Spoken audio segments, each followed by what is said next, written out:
त्याच्यानंतरची एक समरी आहे ती म्हणजे एनसी समरी. एनसी समरी म्हणजे की नॉन कॉग्निजेबल रिपोर्ट संदर्भातली ती समरी असते. ज्यावेळेस एखाद्या तक्रारीवरून एखादा गुन्हा नोंद केला जातो, FIR नोंद केली जाते आणि FIR नोंद केल्यानंतर तपासाअंती असं निष्पन्न होतं की सदरची तक्रार ही केवळ एनसी स्वरूपाची आहे, FIR दाखल करण्यासारखी तक्रार नाही. तर त्यावेळेस पोलीस अशा गुन्ह्यामध्ये तपास झाल्यानंतर फायनल रिपोर्ट म्हणजे की चार्जशीट न दाखल करता एनसी समरी अहवाल कोर्टामध्ये दाखल करतात आणि सदरची केस ही क्लोज केली जाते, सदरचा तपास हा बंद केला जातो. तर मित्रांनो, त्यानंतरची एक समरी आहे की अबेट समरी. तर अबेटेड समरी ही केव्हा दाखल केली जाते?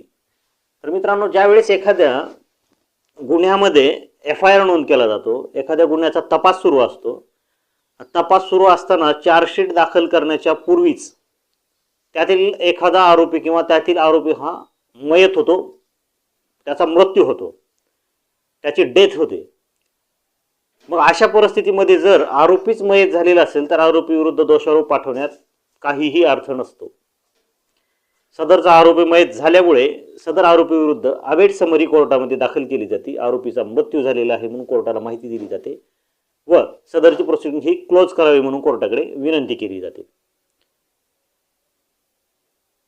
तर मित्रांनो, त्यानंतरची आणखीन एक समरी आहे ती म्हणजे अप्रूव्ड समरी. तर अप्रूव्ड समरी ही केव्हा दाखल केली जाते?